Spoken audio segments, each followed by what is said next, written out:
tá bom? Tá gravando, estamos gravando a reunião. Ah, ótimo. Então, eu gostaria de agradecer muito a presença do Everton, o Dr. Everton Padilha Gomes. Ele é médico cardiologista, doutor em ciências pela Universidade de São Paulo, né, a USP, médico plantonista do setor de terapia intensiva da disciplina de anestesiologia, dor e medicina intensiva da Unifesp. E o melhor de tudo é que ele é o nosso grande amigo e companheiro de jornada, né? Então, de agradecer e passar a palavra para você. Obrigada. Everton, antes de começar, parece que você está conectado em duplicada, por isso que está reverberando um pouco. A gente pode te mutar. Ops, acho que agora está ok, Everton. Obrigado. Posso começar, então? Por favor, obrigada.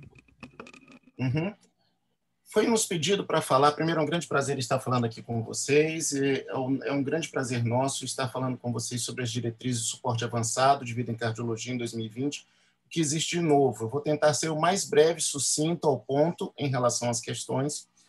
Dizer para vocês que também é um grande prazer, durante essa caminhada aqui na disciplina, em outras ocasiões, ter conversado também sobre a CLS, e eu espero que seja bem produtivo para todos.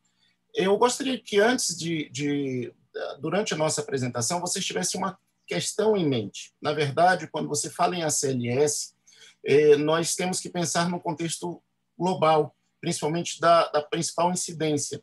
E vocês vão notar que existem algumas coisas que são diferentes daquilo que nós temos na nossa unidade de terapia intensiva, porque normalmente o paciente crítico, ele tem uma série de situações e de doenças que tornam a compreensão e até a abordagem um tanto quanto diferente em alguns aspectos.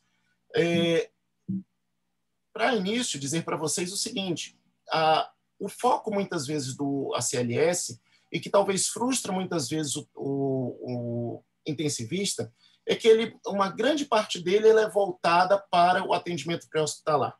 Mas eu queria só que vocês me acompanhassem em uma questão. Fora a questão de saúde pública, existe uma questão que é muito importante que todos nós pensemos, que vai ser determinante na hora do atendimento da parada dentro da terapia intensiva.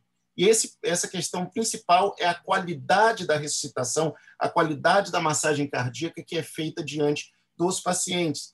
Então, assim, sempre se começa a análise do problema em relação à questão de morte súbita, os números da morte súbita no Brasil e no mundo, que é um problema muitas vezes mais relacionado a um quadro coronariano, né?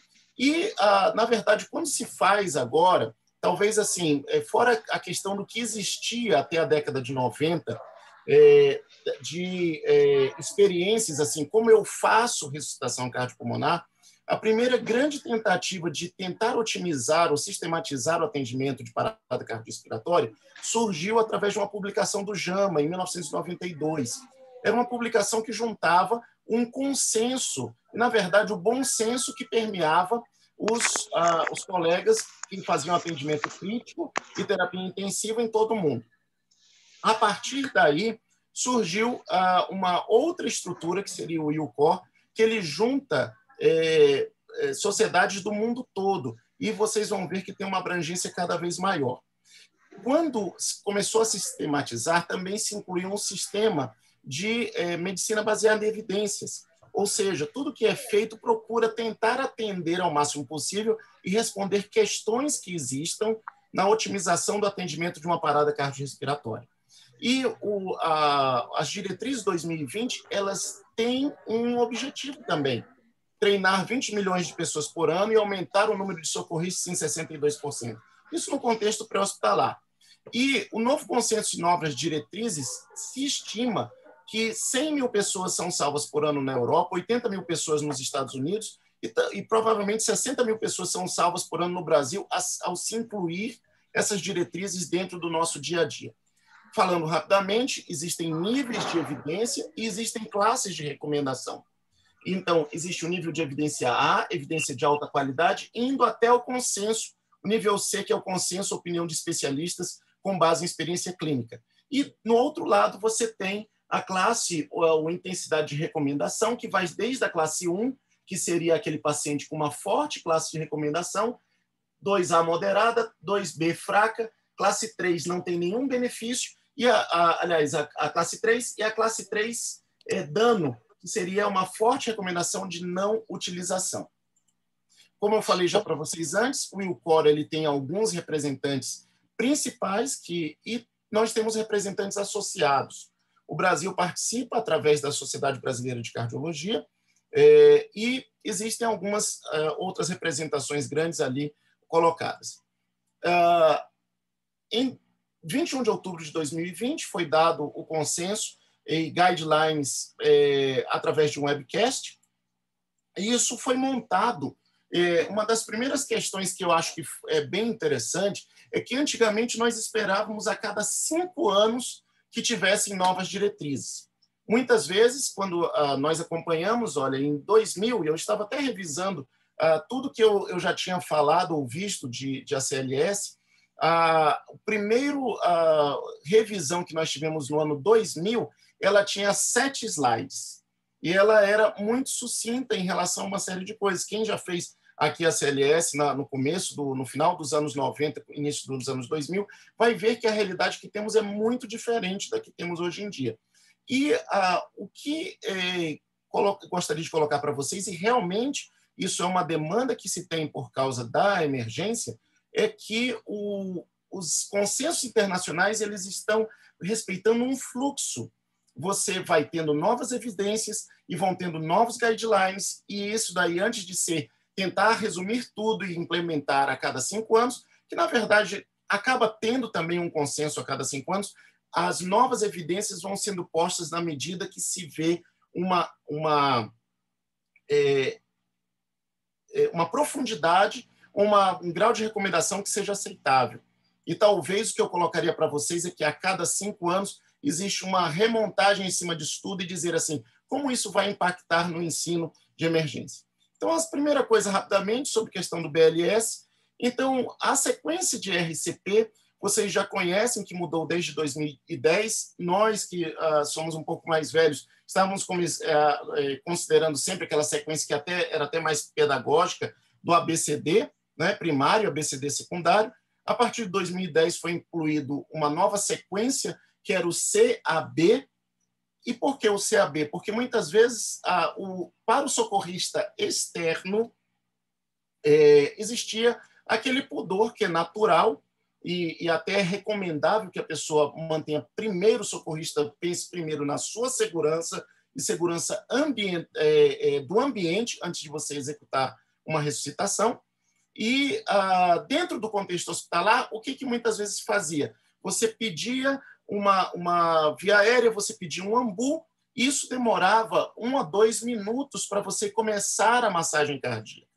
Então, eu vou bater um pouquinho mais nisso depois, mas o que eu quero colocar, e também até na experiência de vários colegas em relação ao atendimento de paradas, se demora muito para se reconhecer que aquele estado hemodinâmico do paciente não está adequado ao estado neurológico, e por medo acaba se postergando, ou então por se colocar outras coisas na frente, acaba se postergando o início da massagem cardíaca por minutos, por segundos ou até minutos, antes de você realmente pegar e pensar, agora eu vou pegar e começar a massagear.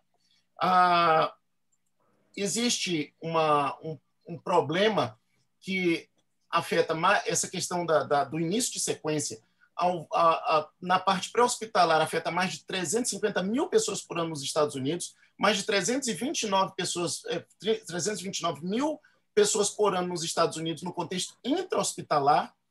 E o que nós devemos considerar é que a sobrevivência à alta hospitalar daquele paciente pré-hospitalar acaba sendo em torno de 10% e do intra-hospitalar 25%. E quando nós vamos considerar as sequelas neurológicas, isso aí se torna um contexto ainda pior. Já indo adiante,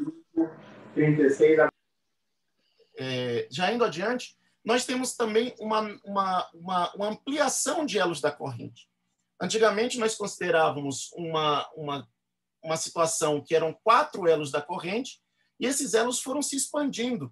No última diretriz de 2015, nós tínhamos 5 elos, e agora nós temos uma situação que é é cada vez mais desejável, não somente, e aqui eu vou separar, e está sendo separado realmente o contexto intra-hospitalar e o contexto pré-hospitalar. Então, prestem bem atenção nisso. O contexto intra-hospitalar o primeiro elo é reconhecimento e prevenção precoces. Então, muitas vezes, aquele paciente que vai parar, talvez vá parar às 10 horas da noite, a sequência fisiopatológica da parada dele começou às 2 horas da tarde. Foi uma alteração hidroeletrolítica que não foi sendo compensada, algum tipo de atitude que foi sendo colocada em estanque, ou seja, foi sendo postergada, até que finalmente você tem aquela parada 6 horas depois, 8 horas depois.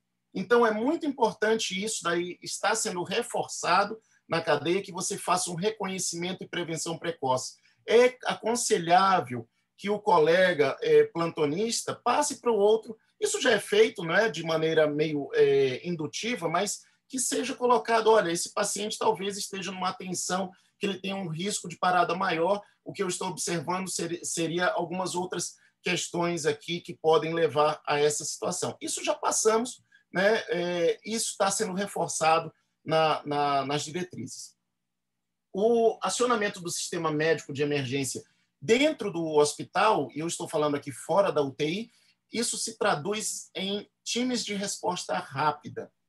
Isso também já é uma coisa que está começando e se tornou um pouco mais frequente nos hospitais terciários nos últimos 5 anos, ou um pouquinho mais, mas ainda está muito incipiente.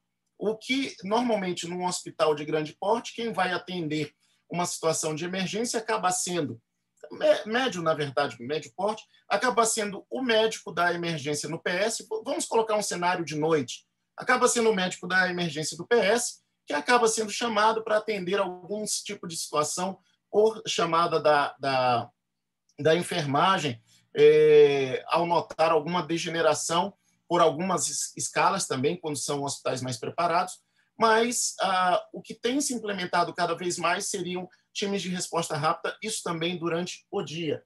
Uma RCP de alta qualidade. Meus queridos, eu acho que sim, se tem uma coisa que eu aprendi, eu acho que vários que trabalham aqui com atendimento a PCR durante todos esses anos, nós, no começo, há 20 anos atrás, e também nas outras, e sempre o estudante, ele sempre pensa assim, agora, qual é a sequência da droga? A droga agora, qual é que eu vou fazer? Mas no meio disso tudo, eu acho que o arcabouço principal é você fazer uma RCP de alta qualidade, sistemática, com ressuscitadores preparados. Ali, olha, vai dar 2 minutos, quem já vai ser o próximo, como vai ser um posicionamento adequado para que se evitem as interrupções e mantenha uma compressão adequada. Desfibrilação precoce, quando preconizado, os cuidados pós-PCR, eles são fundamentais e têm se tornado cada vez fundamentais. Eu vou passar um sentimento meu que, até mais ou menos 2010, o pensamento era, vou tirar o paciente da parada. O que vai acontecer depois? Talvez venha naturalmente ao eu tentar ver o que estava acontecendo com o paciente. Isso está se tornando uma ciência à parte dentro da questão. Nós já falamos aqui do CAB, né? Para o socorrista leigo, eu não vou me demorar nesse slide, eu só queria colocar para você o quê? Está sendo incluído tecnologia de informação. Leigo não treinado garante a cena e, se necessário, tenta-se treiná-lo, treinamentos em massa, em escolas, metrô, que, caso necessário, você liga para uma central e faça um atendimento de parada sob supervisão. Logicamente, gente, que alguém que não tenha conhecimento nenhum vai ajudar cada vez menos. Mas, se você tem um treinamento mínimo dentro do contexto, dentro do metrô, está preparado aqueles seguranças, dentro do ônibus, o motorista, o cobrador está preparado para, pelo menos, ter o básico do que ele vai fazer. Isso ajuda a melhorar o atendimento. E isso vai aumentando cada vez mais profissionais de saúde. Algo que talvez seja uma situação do futuro, e eu até estava checando esses pontos logo quando saíram, seria um Waze da PCR. Uma coisa que nós discutimos muito no contexto extra-hospitalar é como é que você vai ter acesso ao desfibrilador. Existem leis aí, tem um questionamento sobre isso, que num shopping tem, em algum lugar tem tudo mais, mas e no prédio da pessoa, no condomínio? Então, existem já cidades que existe um Waze da PCR, existe uma sinalização de locais mais próximos onde teria algum tipo de acesso ao desfibrilador que pode, no futuro, ser adequado. No momento, ainda é algo muito incipiente. Eu não vou me demorar nessa parte também, mas só dizer para vocês que geolocalização seria algo também interessante no contexto pré-hospitalar. No início precoce da RCP por socorristas leigos, continua a recomendação do seguinte: primeiro, avaliação de 2 critérios para início da RCP, responsividade e respiração. Eventos adversos, o que foi considerado agora, que mudou de fraseologia? Recomendamos que leigos iniciem a RCP se presumir que a vítima está em parada cardiorrespiratória, pois o risco de dano ao paciente é baixo se o paciente não estiver em PCR. Mudou a linguagem, agora está um pouco mais enfática. O que eles observaram? O risco-benefício é muito mais favorável no sentido de iniciar RCP. Quais eventos adversos principais nas séries de estudos? Dor em área da compressão torácica, fratura óssea e rabdomiólise. Continua sendo recomendado 30:2, né? Agora isso vai numa escala, e isso daí é interessante vocês observarem. Se for talvez o porteiro do seu prédio, tudo mais, a pessoa não tenha conhecimento, estimular dentro da comunidade RCP somente com as mãos. Tem mais, quanto mais a equipe treinada, você vai introduzir o 30:2, e se você tem uma equipe de alto desempenho, RCP coordenada com vários socorristas. Mais uma vez, a questão da fração de compressão torácica. As ventilações não podem atrapalhar essa situação, e o objetivo é tentar manter o tempo total de compressão entre 60% a 80%. Isso é extra-hospitalar, mas também é uma estimulação que se dá para o intra-hospitalar. Por quê? Porque muitas vezes nós paramos algum tempo tentando identificar o ritmo, tentando identificar o que mais vai ser feito, e isso acaba parando a compressão. Então, na dúvida, continue a compressão e vá discutindo a situação durante o intermédio. Outra situação que acontece extra-hospitalar e também é desejável intra-hospitalar é o feedback audiovisual de RCP. Lembrando que você, quando massagear, é entre 5 e 6 centímetros de depressão torácica para o adulto.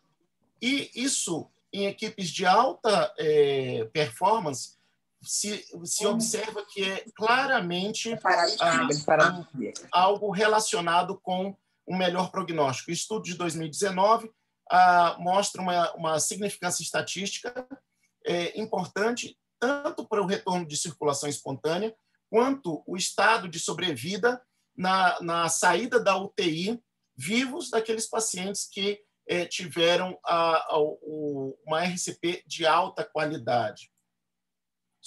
Aquelas questões que você já conhece. Superfície firme para RCP, realizar compressões torácicas em superfície firme. Durante a PCR intra-hospitalar, sugerir que quando tem uma cama de modo RCP, ela aumenta a rigidez do colchão, ele deve ser ativado. Isso, infelizmente, é algo que não temos no Brasil, mas eu creio que nós temos recursos nas nossas UTIs o suficiente, pelo menos para ter a equipe treinada. Olha, parou, traz imediatamente a prancha, coloca embaixo e começa a RCP.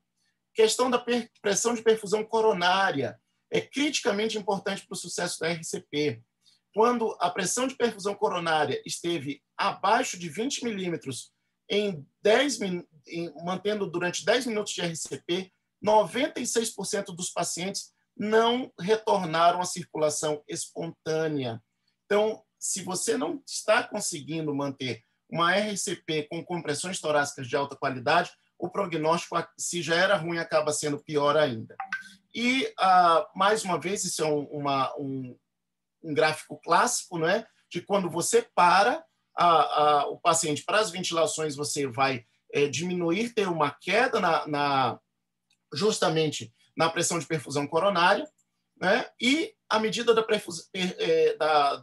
perfusão coronária, quando você mantém acima de 20 milímetros de mercúrio, ela tem um prognóstico melhor associado com o retorno do paciente. E por que isso é importante?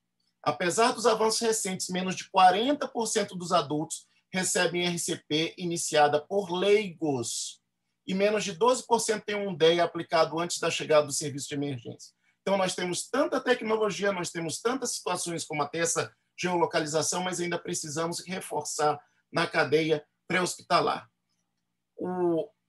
Aqui foi reforçado mais uma vez o acesso público à desfibrilação e a importância disso em relação ao outcome do paciente, né?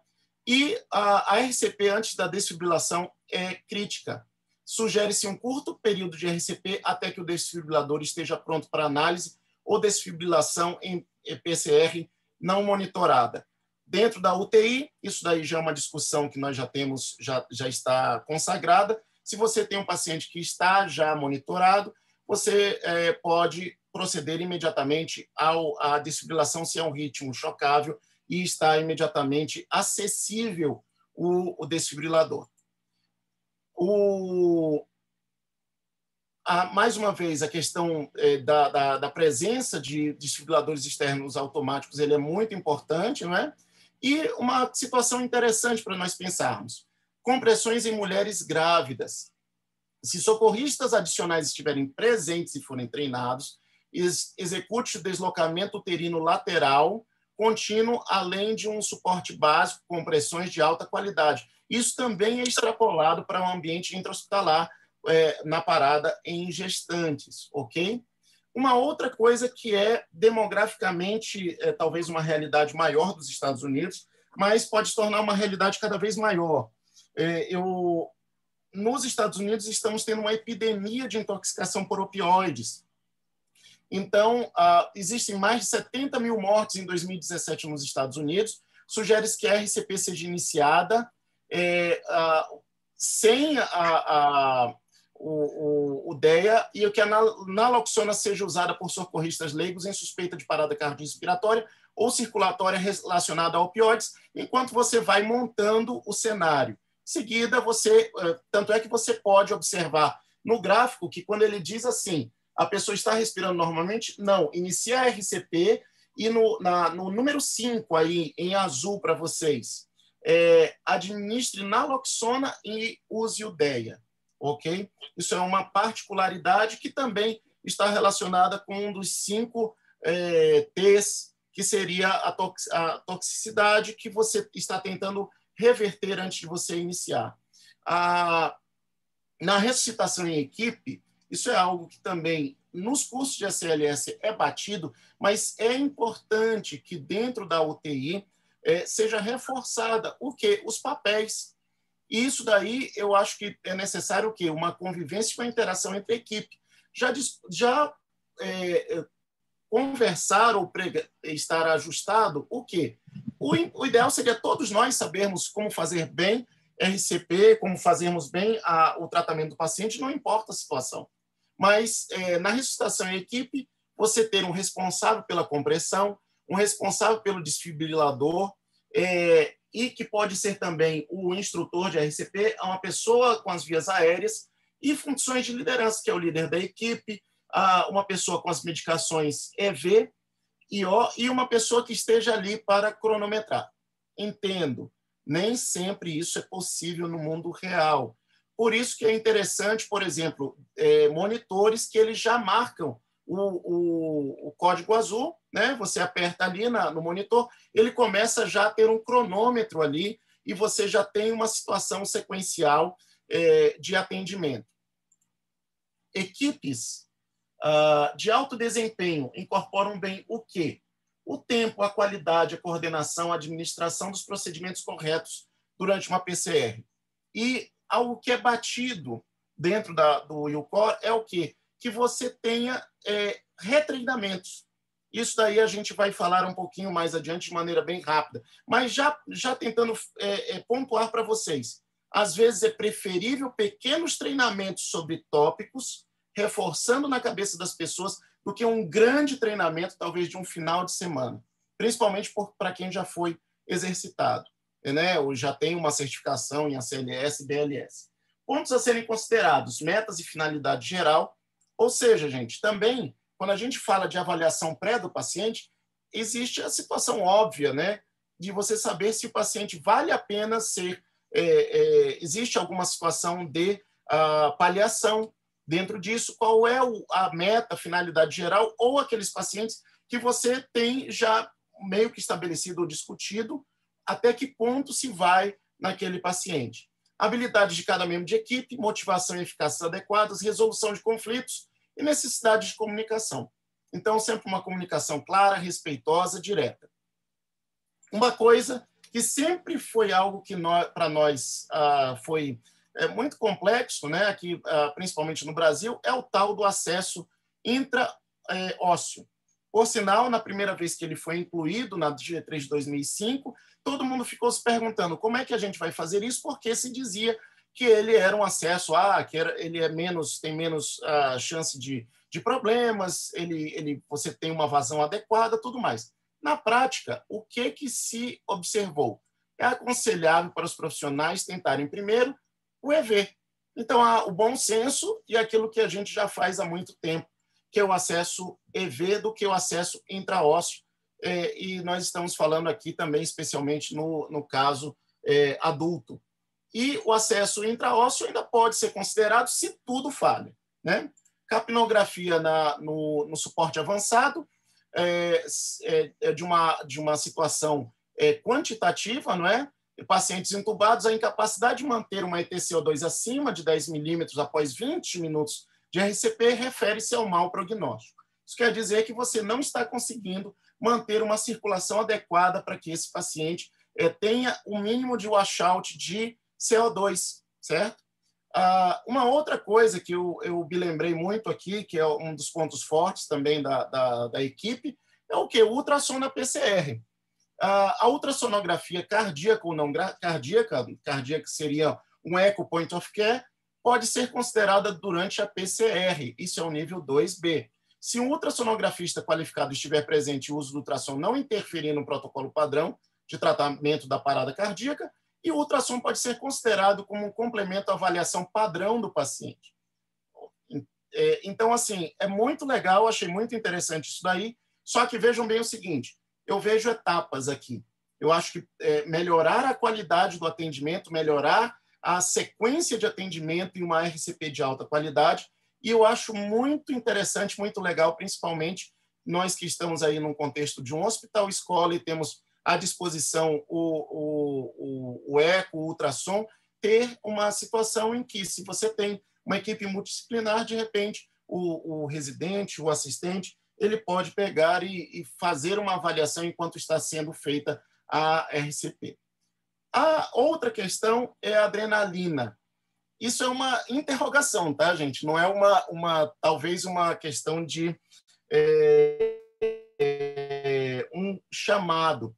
A adrenalina foi introduzida na década de 60 e ninguém teve, em sã consciência, coragem, isso daí a gente já discutiu, eu já discuti várias vezes em curso de ACLS, estudos que pudessem dizer, olha, adrenalina é bom ou não. Sempre você iria mais para um equivalente. Mas o que nós temos observado nos últimos estudos?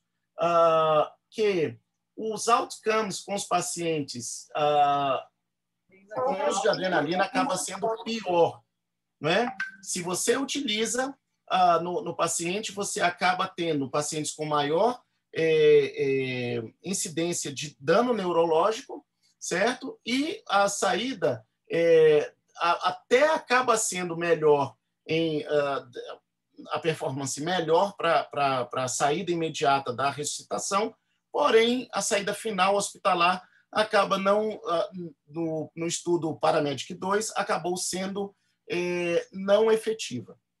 Agora, gente, isso quer dizer que agora vamos falar, tira a adrenalina, não vamos fazer a adrenalina, epinefrina na RCP? Não estou falando isso. Isso está colocando, sempre o ACLS, ele trabalha de maneira muito compassada. Ele pega as experiências de todos os centros e ele apontou algumas questões aqui, né? Então, a epinefrina, na PCR, o benefício foi mínimo com o aumento do risco de dano cerebral. Menos de 1% a mais de pessoas deixando o hospital com vida, quase dobra o risco de danos cerebrais severos para sobreviventes de parada cardíaca. Certo? E isso foi um estudo bem importante, foi colocado no New England, e aí é que está. É algo que todas as considerações ainda vão ter de ser medidas em relação ao paciente. O Dr. Jerry Nolan, que esteve com o estudo, a opinião dele, colocando a abordagem do estudo, esse estudo respondeu a uma das perguntas mais antigas em medicina de ressuscitação. Descarta a importância crítica da resposta da comunidade à parada cardíaca, isso no contexto pré-hospitalar, e ao contrário da epinefrina, o público pode fazer uma diferença muito maior. A sobrevivência, aprendendo como reconhecer parada cardíaca, realizar RCP e aplicar o choque elétrico com o desfibrilador. E tem uma outra questão. O contexto e cenário que esse estudo foi feito foi principalmente um contexto pré-hospitalar. Ainda precisamos de muita observação para sabermos se no contexto hospitalar vai fazer uma diferença. E temos ainda uma outra questão que eu já adianto, que é o cenário dos pacientes de ritmo não chocável, que é a maioria daqueles pacientes utilizados que são abordados dentro da UTI. Então, assim, o que nós vemos no final da situação? Nesse estudo, a avaliação precoce do paciente, a ativação precoce do serviço de emergência foi 10 vezes mais efetivo, massagem torácica foi 8 vezes mais efetivo, quando aqueles pacientes tinham um ritmo chocável, era 20 vezes mais efetivo, em relação à referência do benefício da adrenalina. Os vasopressores têm sido utilizados, como eu já falei, em RCP, desde experimentos com animais na década de 60. A dose padrão mudou por conta de tudo que eu falei para vocês, a fraseologia.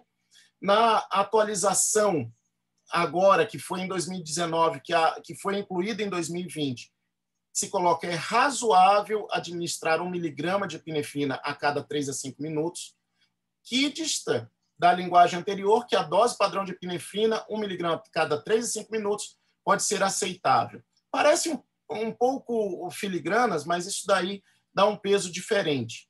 E, logicamente, aquela questão que nós já sabemos há algum tempo, desde 2005, pelo menos, que a dose alta não é benéfica.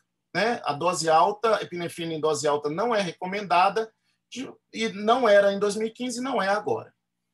Em relação aos vasopressores ainda, adrenalina em ritmo não chocável, ASP e assistolia, recomendamos a administração da epinefrina assim que possível durante a RCP.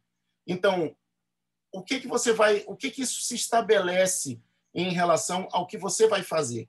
Massageie bem, massageie de maneira adequada, veja como é que está a ventilação. Enquanto isso, o enfermeiro vai vendo a questão do acesso venoso e tudo mais.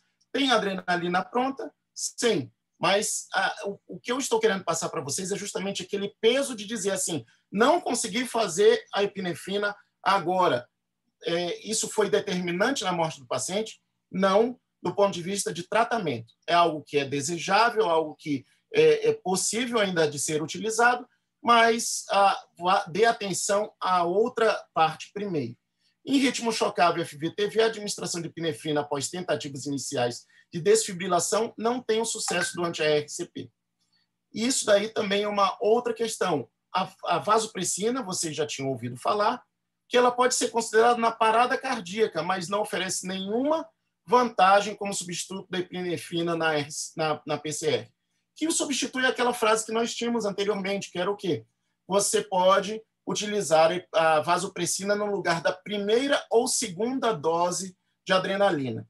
Então, realmente, isso daqui já faz algum tempo, já faz alguns anos que você já não usa vasopressina com adrenalina, né? Então, não se sugere a adição de vasopressina à epinefrina durante a RCP.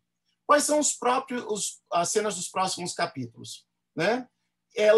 A adrenalina, logicamente, tem o racional, que ela ajuda no reinício do coração, tem um pequeno aumento de sobrevivência, outcomes favoráveis e desfavoráveis ainda está se medindo se isso se reverte em sobrevida. Eu acho que essa é a grande palavra que a gente tem que pensar. Considerações cuidadosas sobre benefícios e danos em nível individual e social. E precisamos, no futuro, mais tratamentos efetivos e também enfatizar a questão da ressuscitação cardiocerebral. A questão da amiodarona versus lidocaína. Eu acho interessante esse ponto também, porque lá no início, né, nos anos 2000, todo mundo que aprendeu a CLS naquela parte dizia assim, lidocaína, primeiro, a amiodarona pode ser benéfica. Depois, teve alguns estudos que realmente tiraram a lidocaína de contexto e a amiodarona ficou. E isso teve um impacto muito grande no emergencismo e na terapia intensiva. Isso se reverte em várias frases, tanto é que uma brincadeira que se fala em curso de ACLS é se o eletro está uma zona de amiodarona. Era um mnemônico, mas o que tem se observado? Que a lidocaína ela tem sido reabilitada. A amiodarona, então, o que acontece? A determinação de 2018, que foi mantida em 2020, a amiodarona ou lidocaína podem ser consideradas na FV, TVSP, não responsiva à desfibrilação. O antigo era a amiodarona, né, e a lidocaína era uma alternativa. E por quê? O retorno à circulação espontânea foi maior nos pacientes que receberam lidocaína em comparação ao placebo. E a sobrevida até a admissão hospitalar foi mais alta com qualquer um desses fármacos em comparação com o placebo.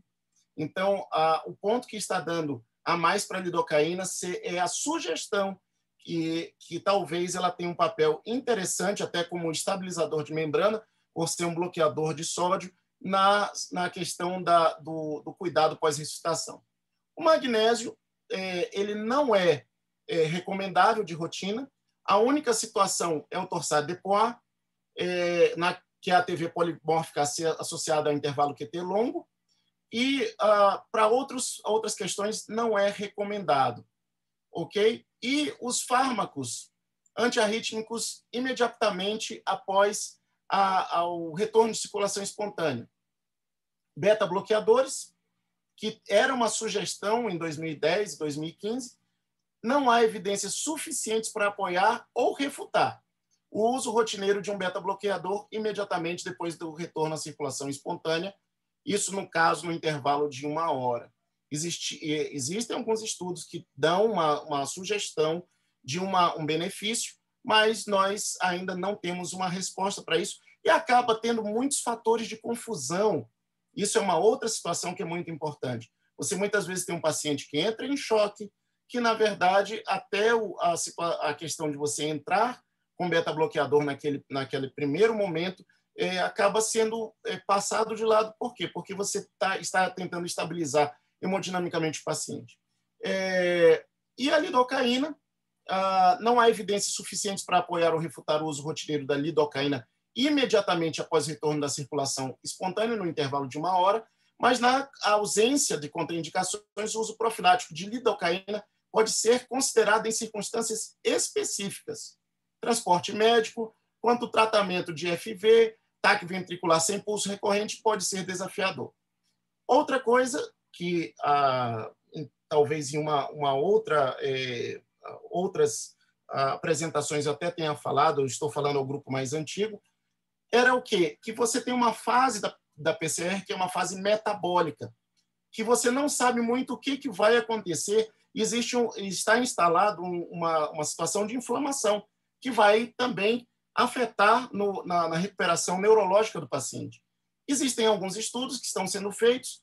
Perspectiva, uso de esteroides na PCR extra-hospitalar é incerto e intra-hospitalar, talvez em conjunto com polidrogas, vasopressina, epinefrina, metilprednisolona, não recomendado para uso rotineiro, mas pode ser considerado. Mas isso, gente, é uma perspectiva. E talvez uma questão bem interessante, mas isso é para 2025, está sendo estudado o ubiquinol como um ressuscitador metabólico na pós-parada. Não há agentes farmacológicos conhecidos que ofereçam benefícios na sobrevivência ou evitem lesões neurológicas. Um alvo terapêutico potencial após lesão de isquemia-reperfusão é a função mitocondrial na célula lesada. A coenzima Q10 é um cofator mitocondrial essencial e eliminador de radicais livres, que foi proposto como um agente neuroprotetor em várias doenças neurodegenerativas, bem como um agente cardioprotetor, e o ubiquinol seria um ressuscitador metabólico em pacientes com pós-PCR.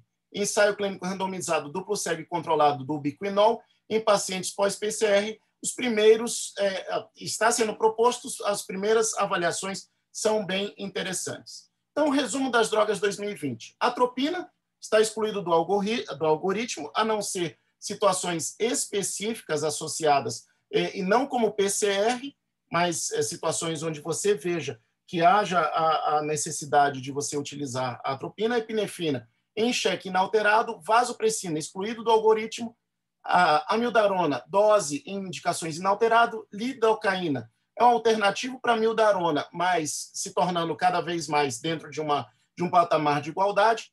O bicarbonato, o magnésio e o cálcio não são de uso rotineiro recomendado.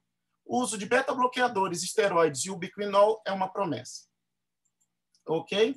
A adrenalina, eu já coloquei aqui, equipamentos e novas técnicas, só colocando aqui para vocês rapidamente.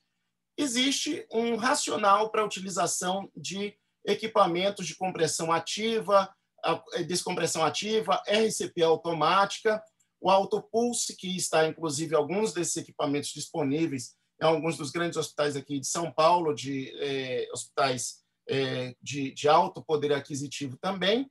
E o que se demonstra é que existe uma melhor pressão de perfusão cerebral do que a RCP convencional, ok? Existe uma outra coisa que eu queria mostrar para vocês rapidamente, que é o torniquete de ressuscitação. O que existiria? Você tentaria otimizar o compartimento, a compartimentalização do paciente, tentando incluir um pouco mais do intravascular para abdômen, tórax, certo? Então, isso daí é uma perspectiva futura, ok? Aumentaria o retorno venoso ao coração, aumento da pressão arterial sistólica, da pressão arterial diastólica e da pressão de perfusão coronária. Falando rapidamente do algoritmo de PCR no adulto, nós já vemos aquilo que foi simplificado, ritmo chocável, sim ou não. Se tiver ritmo chocável, choca, faz uma RCP 2 minutos, pega o acesso, você continua vendo se o ritmo é chocável ou não, choque, e se a sistolia AESP, a epinefrina, se você tem a consideração, já tem um acesso venoso imediato, com RCP em 2 minutos, ok? Uma outra coisa que eu queria passar para vocês, principalmente quem fez a CLS recentemente, é que, embora nós sistematizemos isso por o aluno de uma maneira sequencial, várias dessas atitudes podem ser tomadas ao mesmo tempo, contanto que você não esqueça delas, ok? Considere via aérea avançada, capnografia, ok? Na maioria das vezes, os pacientes até eles já possuem uma via aérea avançada. E eu queria pegar e dizer para vocês sobre a pós-ressuscitação. Nós temos aparecendo e sendo cada vez mais enfatizados os CPR Centers, que são centros de parada cardíaca, que eles teriam cateterismo cardíaco de emergência, modulação terapêutica da temperatura, avaliação prognóstica multimodal. E eles estão cada vez sendo mais enfatizados. Existe uma grande variação entre hospitais quanto à disponibilidade do tipo de atendimento pós-ressuscitação, quanto aos resultados clínicos. Então, o que acaba até por uma questão econômica? O paciente pós-parada, ele fica ali do lado do paciente que não está em pós-parada. Mas tanto o paciente que vem externo como o que está internamente, o desejável seria que, pelo menos, se não for uma situação de um local físico, comece a se pensar nesses pacientes pós-parada de uma maneira sistemática, né? O Wilcor sugere sempre que possível os pacientes adultos com parada cardíaca não traumática devem ser tratados em centros de parada cardíaca. Isso, gente, parece muito distante daquilo que a gente tem hoje em dia e realmente reconheço que o mas eu acho que a melhor maneira de nós assimilarmos isso seria através de protocolos adequados pós-RCP. Ok? Aqui estou passando para vocês centros de pós-parada, né, já estabelecidos ali, por exemplo, na Alemanha, nos Estados Unidos, ok? Vários deles aqui, inclusive, já tendo esse conceito, na verdade, eu até repassar para vocês. O INCOR, ele instituiu um centro pós-parada, mas dentro também desse sentido, de um protocolo, certo? Não exatamente dentro de uma situação de um local físico, ok? Serviços oferecidos por um centro de PCR. Expertise no atendimento e ressuscitação cardiopulmonar, centro de hemodinâmica e cardiologia, modulação terapêutica da temperatura, uma segunda opinião para outras instituições, pacientes e familiares e treinamento para público interno e externo. E aí eu vou passar de uma maneira muito rápida, porque isso daí daria uma outra discussão.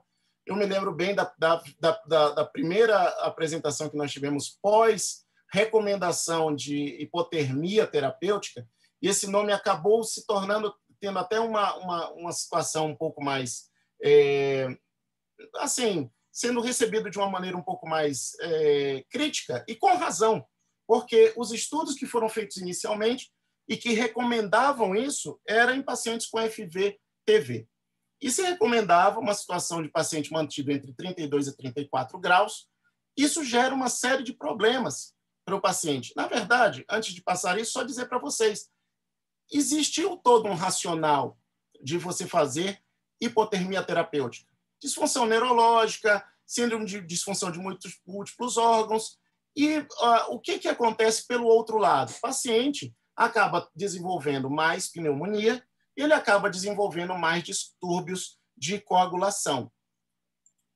E, embora talvez desejável num contexto de FV-TV, os estudos subsequentes demonstraram que essa regra ferro e fogo 32 a 34 graus, ela não foi produtiva. Pensando mais uma vez no quê? No destino final, na saída final do paciente versus os problemas que aconteciam.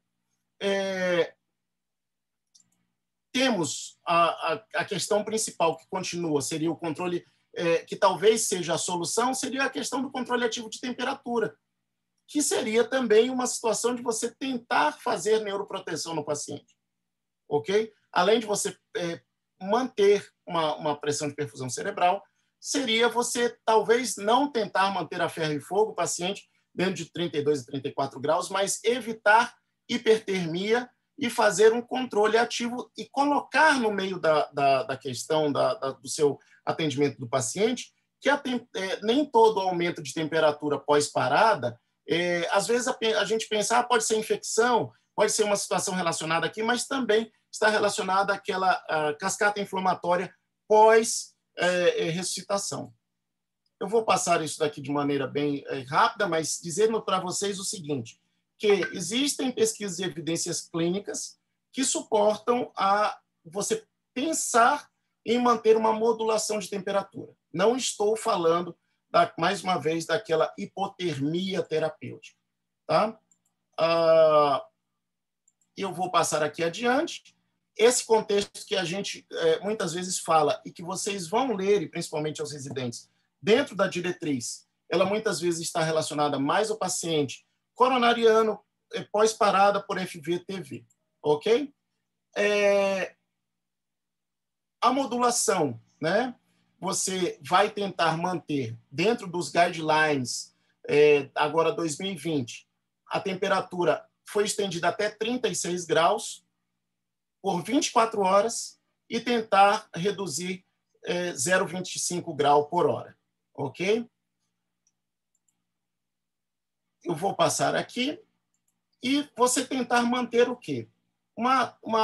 O que foi observado também? É que não basta você pegar e fazer hipotermia, porque se você não faz uma situação de controle de temperatura direcionado, target temperature management, você vai ter mais problema para o paciente do que uma situação adequada. De baixa qualidade seria o quê? O que se pensava antigamente, né, quando começou a discussão disso aí, de você usar bolsas de gelo, de você utilizar um termômetro ali superficial, e estão sendo feitos ainda outros dispositivos observados que você teria o ideal seria você fazer um controle de temperatura adequado, com uma observação de temperatura central. Ok? E aqui nós já estamos encaminhando para o final da apresentação. Qual é o evento mais comum que leva à morte após a parada cardíaca? Foi feito um estudo e nós pensamos sempre no B, no C e no D, né? PCR recorrente, morte cerebral presuntiva, sepse e outras complicações em UTI, mas o principal, que foi feito em uma série de casos, pelo menos no estudo da Universidade de Toronto, foi a decisão de retirada do suporte avançado. Então, sempre é importante você saber qual o quadro clínico do paciente e se existe ainda terapêuticas que podem ser exercitadas nele. Em relação ao neuroprognóstico, manejo clínico. Esse slide eu achei muito interessante. Controle direcionado de temperatura. Vejo que está entre parênteses, assim que possível. Reaquecimento, limitar a sedação e analgesia, se possível, e normotermia controlada. Exames de imagem, eletrofisiologia, com o N20, exame clínico, verificando o estado mioclônico, registro do eletroencefalograma, avaliação clínica no caso da eletrofisiologia, supressão de surtos, estado epiléptico persistente. No caso do estado mioclônico, da parte clínica, reflexo pupilar à luz, pupilometria quantitativa, reflexo de córnea e marcadores séricos. Incorporar exames diagnósticos para prognóstico multimodal no mínimo 72 horas após a normotermia. Isso é algo que seria interessante, eu acho que a minha mensagem aqui para vocês seria: estudem isso e vejam o que é aplicável, certo? Dentro da realidade, o que pode ser incorporado rotineiramente, se não toda essa questão, pelo menos você incorporar dentro da sequência de atendimento do paciente pós-PCR, quando possível. Hemodinâmica da PCR, a angiografia coronária deve ser realizada de forma emergencial para pacientes com PCR com suspeita de IAM e supra-DST. Os resultados neurológicos não devem pesar no momento da decisão, e muitos estudos observacionais têm mostrado altas taxas de bom resultado após ICP e associação de ICP bem-sucedidas com melhores desfechos. Mais uma vez, isso dentro de um contexto paciente coronariano, considerando a principal causa, que é FVTV. Né? A angiografia coronária, também isso daí é uma outra situação. Eu acho que uma questão interessante para nós incluirmos aqui seria a ECMO. 2019, que foi incorporado na de 2020. Não há evidências suficientes para se recomendar o uso de rotina da RCP extracorpórea em pacientes com parada cardíaca. Mas teve uma atualização. Ela pode ser considerada para pacientes selecionados com tratamento de resgate quando as tentativas convencionais de RCP estejam falhando em situações onde ela possa ser implementada rapidamente e apoiada por profissionais qualificados. E, anteriormente, lembrando que não havia evidência para se recomendar o uso de rotina. Né? Eu não vou entrar em questão dos pacientes pediátricos. Né? Outra questão que também diz muito a respeito dos pacientes coronarianos seria que existe um aumento de uma FV-TV recorrente, porque você tem um tecido ali lesionado, isquêmico, um Stanley Myocardium, que aumenta o risco de arritmias potencialmente fatais no pós a recuperação do paciente. Então, ali é um vest-sult com um desfibrilador externo. Ok? Qual é o algoritmo que temos, então, da pós-PCR em adultos? Manejo de via aérea, controle dos parâmetros respiratórios, mantendo uma SpO2 entre 92 e 98, uma PaCO2 entre 35 a 45, fase de estabilização inicial. Controle dos parâmetros hemodinâmicos, com a pressão arterial sistólica acima de 90 e arterial médio acima de 65. Obter um eletro de 12 derivações, considerar causas cardiológicas, né? Um IAM sem supra, verificar um choque cardiogênico instável e manter um suporte circulatório mecânico se for necessário. Atende a comandos? Se sim, desperto, ele vai para outros manejos de atendimento crítico. Se ele está comatoso, controle direcionado de temperatura, TC de crânio, monitoramento de eletroencefalograma e outros manejos para atendimento clínico, avaliar e tratar rapidamente etiologias reversíveis e consulta de especialistas para o manuseio continuado. Né? eu estou passando aqui para vocês sobre a questão do treinamento. Uma coisa só que fica uma meditação para nós seria justamente a questão que anteriormente estava se colocando, treinamento a cada 2 anos, né? E que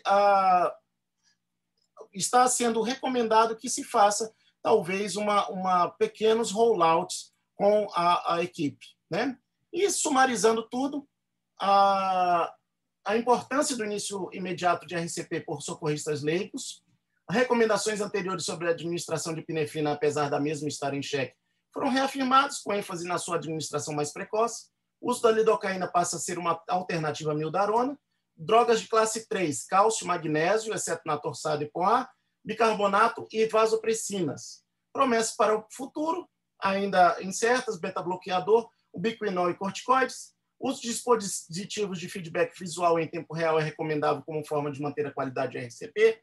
Mensurar continuamente a pressão arterial sanguínea, o teor de dióxido de carbono ao final da expiração. Durante a ressuscitação de ACLS pode ser útil para melhorar a qualidade de RCP. Com base na evidência mais recente, o uso rotineiro de dupla desfibrilação sequencial não é recomendável e, na verdade, nem era utilizado. E só explicando rapidamente, quando vocês pegarem e lerem, ou quem já leu as diretrizes, o que é a desfibrilação sequencial? Seria casos de você ter duas pessoas com 2 desfibriladores ao mesmo tempo, carregar os 2, uma pessoa choca e outra pessoa choca em seguida. Então, seria um esquema meio diferente, não é? Que eu compararia com aquela... Alguns já viram, se lembram de quem fez a CLS nos anos 2010, alguma coisa, aquela questão da compressão abdominal e cardíaca ao mesmo tempo. Então, já era um tipo vou colocar assim, de tentativa de novidade que não deu certo e continua não sendo certo, não sendo efetivo. O uso intravenoso é a preferida de administração. O atendimento do paciente pós-retorno da circulação espontânea requer muita atenção à oxigenação, controle de pressão arterial, avaliação da intervenção coronária percutânea, controle direcionado de temperatura de qualidade e, o mais rápido possível, o neuroprognóstico multimodal. Como a reabilitação pós-PCR continua muito tempo depois da hospitalização inicial, os pacientes devem ter avaliação e suporte formais. Após uma ressuscitação, debriefing para socorristas leigos, profissionais, serviço médico de emergência e profissionais da saúde no hospital, pode ser benéfico para o suporte na saúde mental e bem-estar dos mesmos. E o PCR na gravidez, eu já falei para vocês, é focado na ressuscitação maternal. Ok? Os centros de parada cardíaca, o IUCOR sugere a utilização desses centros. Crianças no ensino fundamental e médio devem ser treinadas para fornecer RCP de alta qualidade. O treinamento in situ, ou seja, educação de ressuscitação em espaços clínicos reais, pode ser usado para melhorar os resultados do aprendizado. Realidade virtual foi incorporado, isso é uma coisa que eu não falei durante a apresentação, mas eu preferi só dar uma breve pincelada sobre isso. Todos os profissionais da saúde devem concluir um curso de suporte avançado de vida em cardiologia para adultos equivalente. O curso de treinamento de RCP, treinamento em massa, campanha de conscientização de RCP e promoção de RCP apenas com as mãos devem continuar de forma disseminada. Um pouco vale muito. Treinamento de baixa dosagem e de alta frequência. Isso é uma coisa bem interessante que eu achei muito legal. Às vezes, mais vale a pena você fazer um rollout a cada 2 meses, alguma coisa, ou na sua equipe fazer pequenos rollouts, pequenas atualizações, você checar se alguém está precisando rever as situações, do que você parar todo mundo, de repente, fazer um grande treinamento em relação à questão. Gente, era isso que eu tinha para falar para vocês. Obrigado, tentei ser o mais sucinto possível dentro dessa questão. Obrigada, Everton, pela excelente aula, tá? A gente agradece bastante e foi bem elucidativa para todos nós, né? A gente está bem em cima da hora, então eu só ia ver se alguém tem alguma pergunta, a gente tem tempo para uma só. Se alguém quiser, pode abrir o microfone para falar.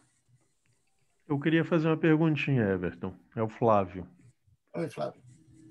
Everton, bem rapidinho, igual a Dani colocou aí, que a gente já está em cima da hora, mas sobre o ecocardiograma na parada, você acha que assim, ele tem um papel mais diagnóstico? Ele é para te orientar um pouquinho o tratamento, questão de prognóstico, como é que você vê isso? E se realmente é algo factível ali na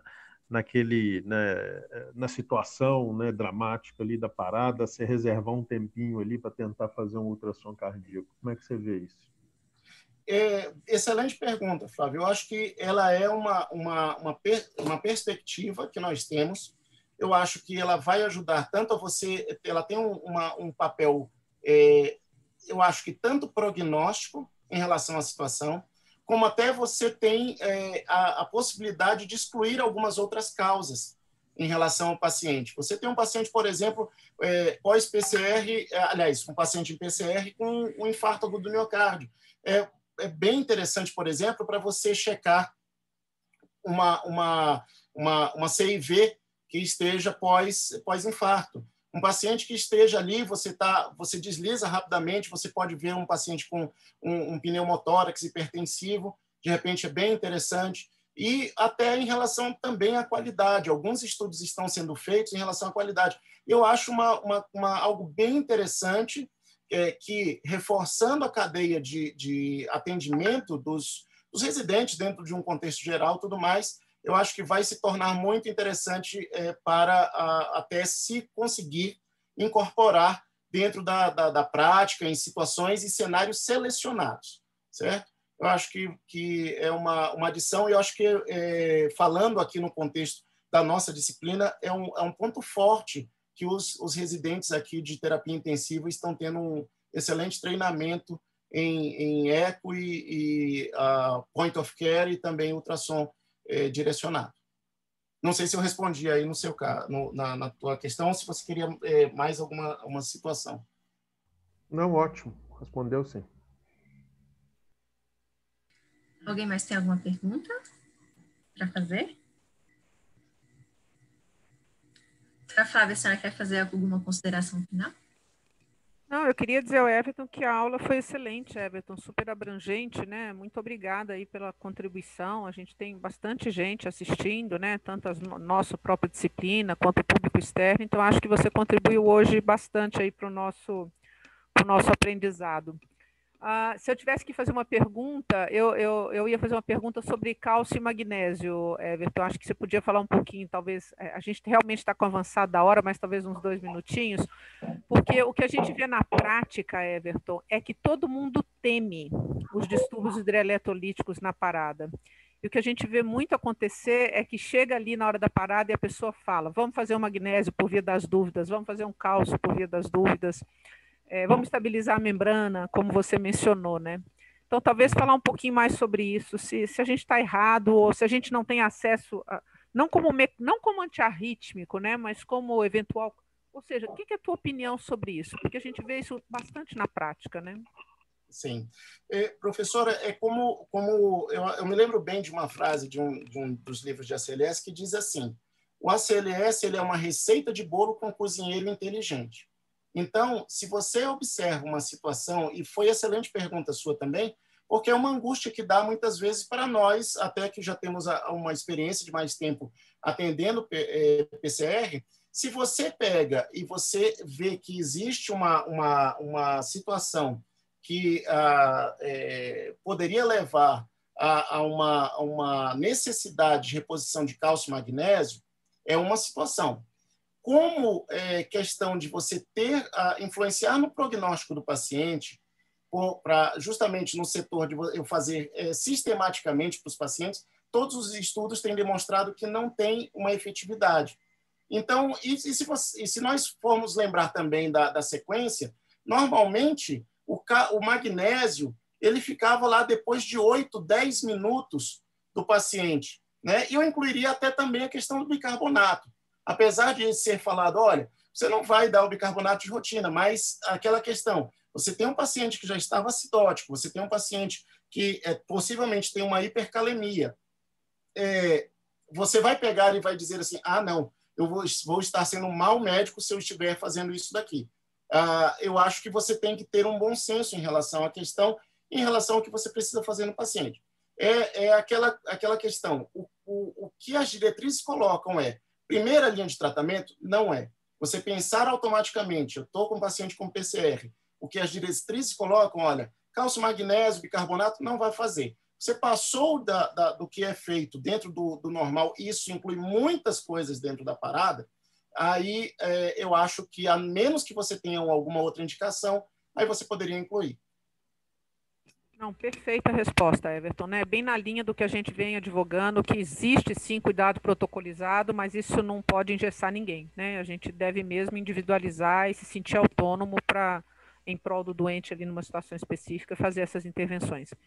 Então, eu queria agradecer mais uma vez ao Everton pela excelente palestra, por ter nos brindado aí com seus conhecimentos essa noite. Queria agradecer a todos os presentes pela presença aqui. Dani, a nossa próxima reunião é dia... Vai ser no dia 10 do mês que vem, né, de dezembro. E aí vai ser às 18 horas e a gente vai falar sobre manejo de sintomas em pacientes com cuidados paliativos. Então, muito obrigada. Obrigado, professora. Tá obrigado, obrigada. Dani. Obrigado a todos Obrigada a todos. pelo convite. Obrigada, Everton. Obrigada Boa noite a todos. Boa noite. Tchau.